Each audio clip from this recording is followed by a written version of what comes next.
Welcome back to Stormi Talks True Crime on my Girls Rock Productions channel, where I tell some of the most heinous true crime stories in all of history. In this week's video, I will be telling the tragic story of Elena O'Hara.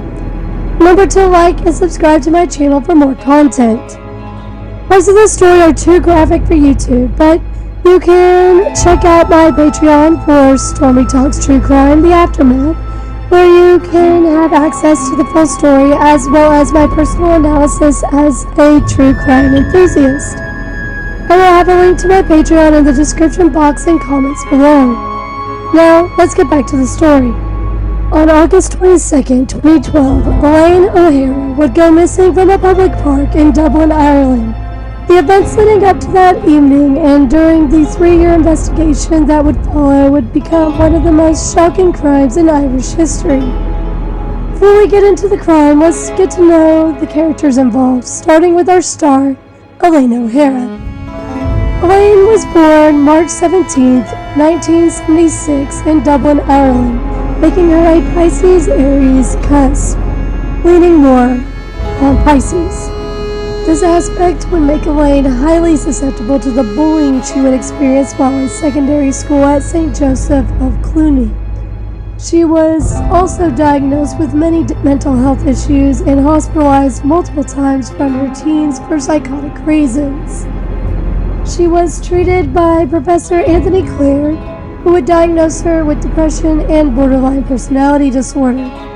She would also suffer from asthma, diabetes, and dyslexia. Her mother would die in 2002 when Elaine was 26, and this would greatly affect her mental state. And it would only get worse when her doctor, Professor Clare, would also die 5 years later. She would move out of her family home in 2005 to a flat in Blackrock, and she would acquire an affordable housing unit in Balmain Plaza, Stepaside. O'Hara would work as a child care assistant in Ballybrack and part-time news agent in Blackrock. She was also taking night classes with the hopes of becoming a Montessori teacher. The next character in our story is Elaine's father, Frank. Now, Frank was a loving father who did the best he could to get Elaine the help she needed, but it can be tough when your child has a volatile personality disorder such as BPD. Frank would state that Elaine lost a lot of her teens and adulthood to the medications that she had been taking on a daily basis. He would help find her a new doctor at the time of her disappearance, Dr. Murphy. The final character that we know at the time of Elaine's disappearance is Sheila Hopkins, who was Frank's girlfriend at the time. On the morning of August 23, 2012, Sheila was planning on taking Elaine O'Hara over to Tall Ships Festival before heading into work herself. Elaine had volunteered to work at this festival a few weeks earlier and she was really looking forward to it. So it was odd that when Sheila arrived to pick up Elaine, she wasn't ready. When Elaine wasn't at the agreed upon meeting place, Sheila would call for Elaine's father, Frank. At this point, Frank wasn't too worried. He would assure Sheila that Elaine probably just drove herself and forgot to tell her. Sheila still had a bad feeling about this, so she decided to check on Elaine's house. After there was no answer at the door of Elaine's house, Sheila would head into work.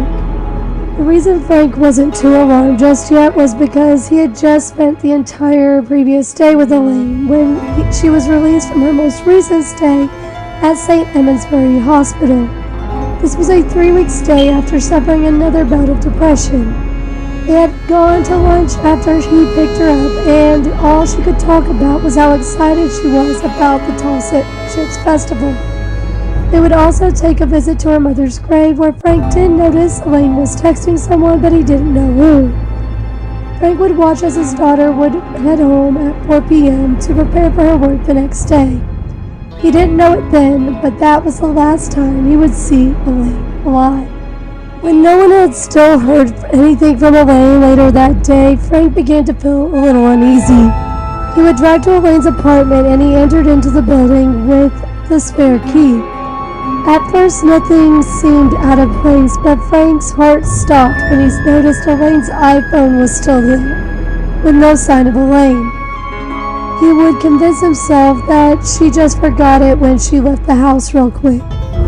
Later that evening, there was still no sign of Elaine. Frank would send out a text, "Are you alive?" There was no response. Even her sister would try calling her only to reach a voicemail.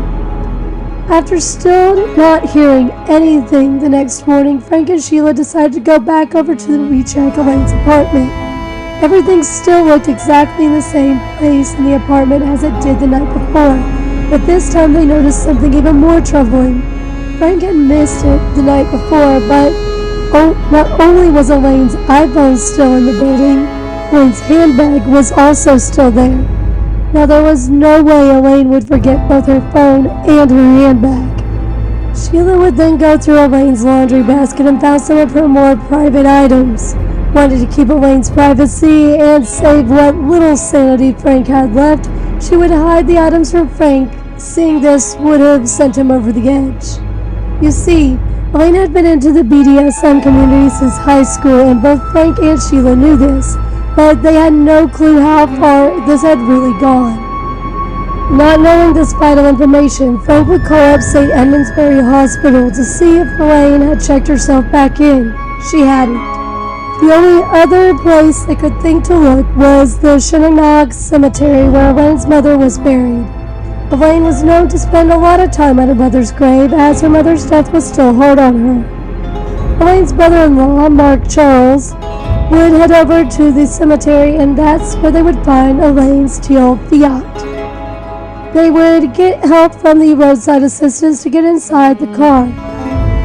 Once inside the car, they would find 2 packs of cigarettes, a lighter, her driver's license, a portable satellite navigation system, and a mobile phone charger, but not for her iPhone. Now this was strange because her family only knew of the one phone that Elaine had, the iPhone. Knowing her history of mental illness, Frank was now really starting to panic. The cemetery was actually very close to the sea. The thought of Elaine taking that short walk to the sea was making Frank distraught. He would rush back over to Elaine's apartment, frantically looking for more evidence of what may have happened to Elaine, hoping to find anything that would disprove his fears. They would start to come across even more clues that were making the situation more and more troubling.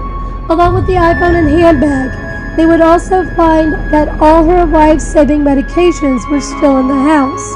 Frank and Sheila would also find a map that Elaine had printed out of Killikee Forest and Barrett Tree Reservoir, as well as some pages printed from a hunting website detailing 2 hunting knives. For those of you out there who, like me, aren't knowledgeable of Ireland, Killikee Forest is a vast wooded area that is located just adjacent to the Shenandoah Cemetery, which is where her car had just been found. The Bartree Reservoir is about 20 miles away. They would also find fetish websites listed in a notebook at her desk. The following morning, Frank and Sheila went to the Garda, which is Ireland's national police force, to report their daughter missing. The investigators would quickly search Elaine's Fiat, as well as the Shenandoah Cemetery and the surrounding wooded areas and shoreline, to no avail. They would even try to conduct a helicopter search, but weather would hinder this. At this point, the investigators decided to focus in on Elaine's abandoned apartment. Police knew that her particular apartment complex had a lot of security cameras. Using the footage, they were able to see that Elaine would leave her apartment around 5:05 p.m., about 36 minutes after arriving home. She was wearing navy sweatpants, white running shoes, and a blue hoodie. They also noticed that she was carrying a cell phone, but this cell phone wasn't her iPhone. Again, the only phone that her family knew her to own.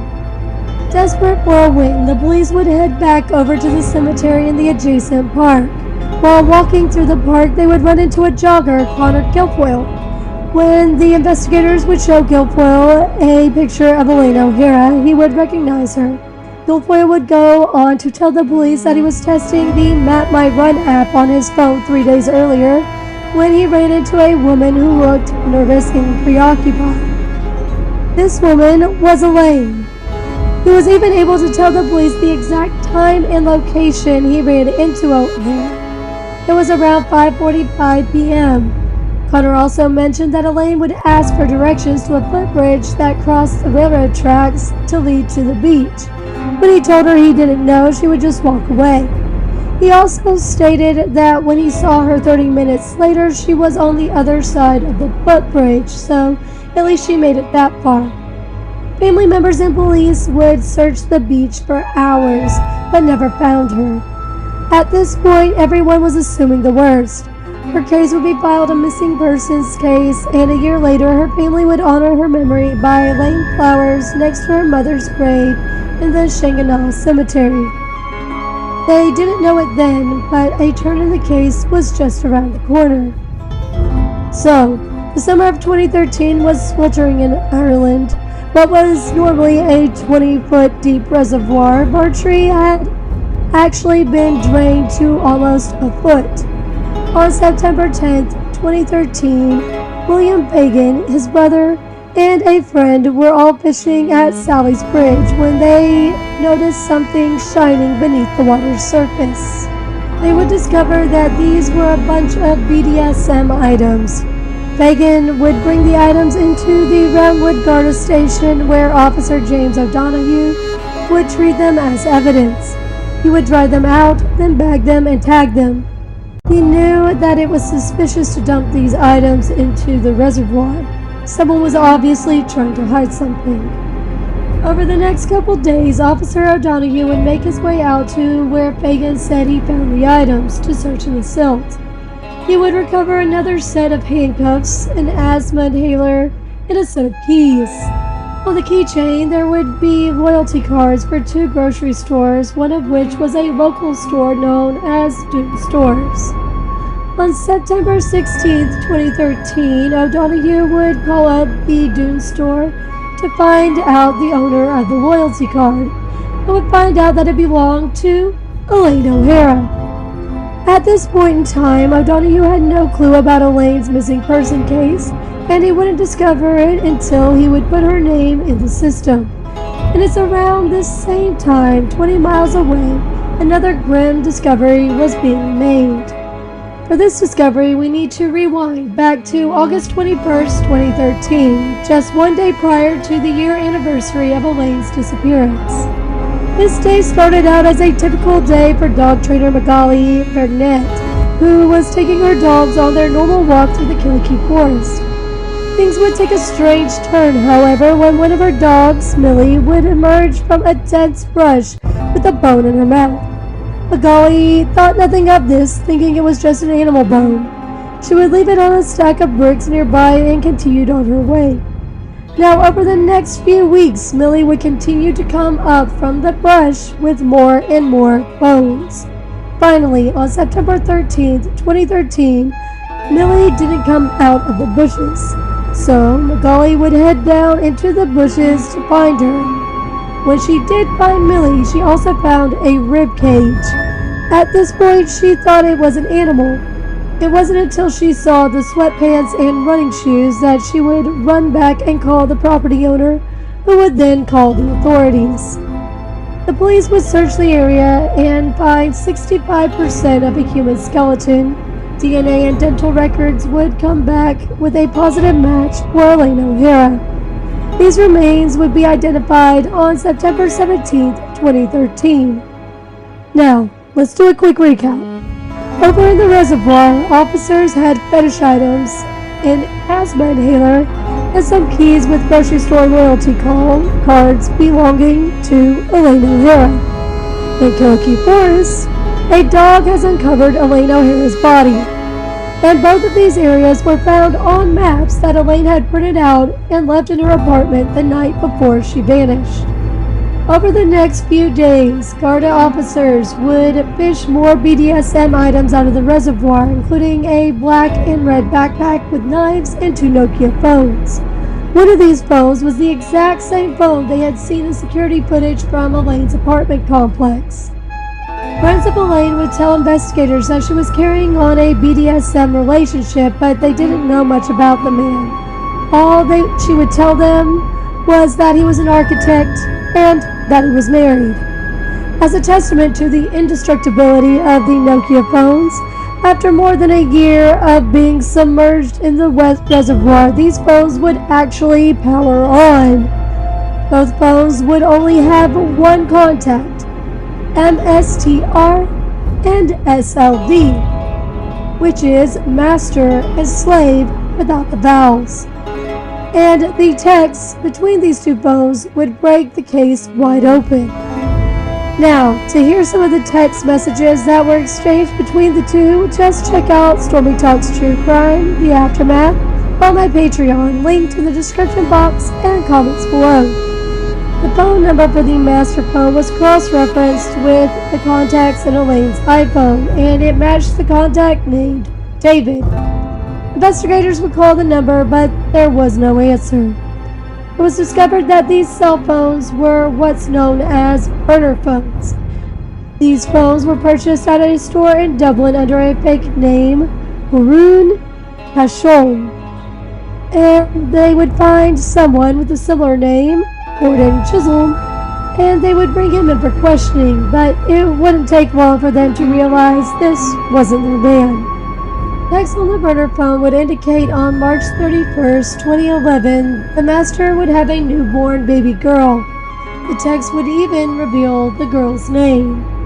Now on June 11th, 2011, they would have another vital clue from the text. Master, payment fifth flying. At first, police thought this meant that he was possibly a pilot or possibly a fly fisherman. However, after looking into competitions around that time, they would realize that it was actually for model airplane competition. Brownwood Model Aeronautical Club had held a competition during that time, and the person that came in fifth at the competition was a man named Graham Dwyer. Now it's time to look a little bit into our new character, Graham Dwyer, aka Master. Graham Dwyer was born on September 13, 1972 in Bandon County, Cork, making him a Virgo. This could explain his manipulative tendencies and why he was able to live such a dark double life without anybody noticing. You see, to the outside world, Graham was a successful architect with a wife and 2 young children in a beautiful home in the suburbs of Dublin. Graham met his wife, Gemma, when they were both attending school for architecture at DIT.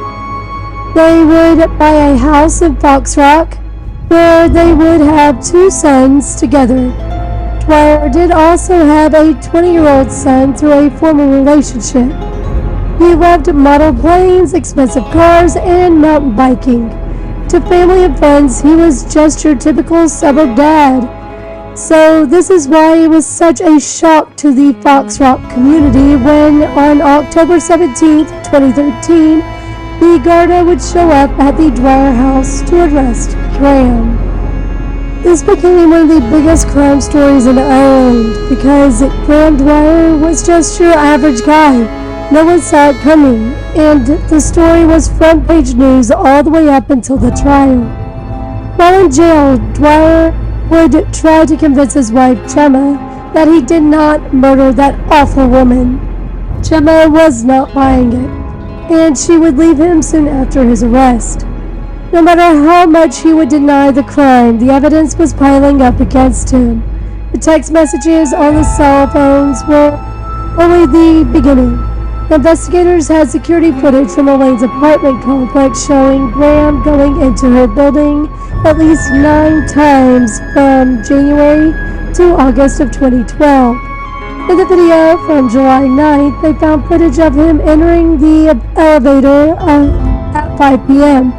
and then leaving 40 minutes later. They also had footage of him carrying a similar bag to the black and red one they found in the reservoir on August 13th and 15th. Elaine's computer had searches for Graham Dwyer Architect. Despite the mounting evidence against him, Dwyer would still maintain his innocence.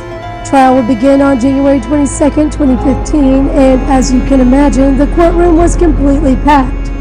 The defense would try to claim that the evidence was all just circumstantial and would only call 3 witnesses to the stand. The prosecution would call 194 witnesses, including Dwyer's estranged wife, Gemma, who would testify that the shovel found alongside Elaine's remains was from their garden. She recognized the orange paint splatters on it from when they had painted their fence in foxtrot. Again, despite all the evidence piling up, the defense would still claim he was innocent. Their claim was that because the pathologist could not prove cause of death, there was no real evidence that Graham Dwyer was responsible. After all, she did get released from a mental institution earlier that day, and had a history of mental illness. Her family had even believed that she had succumbed to her demons soon after her disappearance. The trial would last 45 days, and on March 27, 2015, the jury of 7 men and 5 women returned with the verdict, guilty. Graham Dwyer was sentenced to life in prison. The judge in the trial stated that he agreed 110% with the jury's decision, and because the trial was so emotionally taxing, the judge would actually exempt the jury from jury duty for the next 30 years. The family would give a victim statement at Graham's sentencing hearing. The final words would echo throughout the courtroom. We will probably never know what happened in Kilkee on Wednesday, the 22nd of August, 2012. But there are questions that trouble us. When did Elaine realize that it was not a game anymore? When did she realize that the intention was to kill her for real? Did she try to run? Was she restrained? Did she suffer much? Could she and did she cry out? Was she left on a mountain to die alone? This is our life sentence, and for us, there is no parole. That concludes When S&M Goes Wrong on Stormi Talks True Crime on my Girls Rock Productions channel. Feel free to discuss your thoughts on the story in the comments below, or give suggestions of other cases you may want to hear about. Remember to like the video and subscribe to my Girls Rock Productions channel, and while you're here, check out some of my other playlists. On Stormi Teaches Music, I release a cover video on Mondays at 6 p.m. Eastern, and a video of me teaching the song covered on Wednesdays at 6 p.m. Eastern. You can catch the live stream of the lesson on Wednesdays at 9 a.m. Eastern on my Patreon. On the Stormi Does Arts playlist, I have some partial videos of the live stream you can get on my Patreon for the gold tier or higher. These streams are daily at 12 p.m. Eastern. There is a link to my Patreon in the description box below. On Stormi Talks Ghost Stories, I talk about different haunted cities each month and tell true ghost stories out of those cities. These videos are posted Tuesdays at 6 p.m. Eastern. Also, I do have a one-time donation button on my Patreon that goes towards building a new form of public school. This will be a non-profit organization that will teach our children how to think, not what to think. I believe in the recent events, it has been proven that the current public school system is toxic and has been indoctrinating the most innocent and those who should be the most protected. Everything donated to that option on my Patreon goes 100% to this fund. I am also open to teaming up with PragerU, TPUSA, and any other independent, moderate, or conservative, and even liberal if they are not in agreement with the whole political assassination thing. Content creators that would also like to help with this idea. Don't forget to tune in next Thursday at 6 p.m. Eastern for next week's video on Stormi Talks True Crime. Until then, have a great week and stay safe.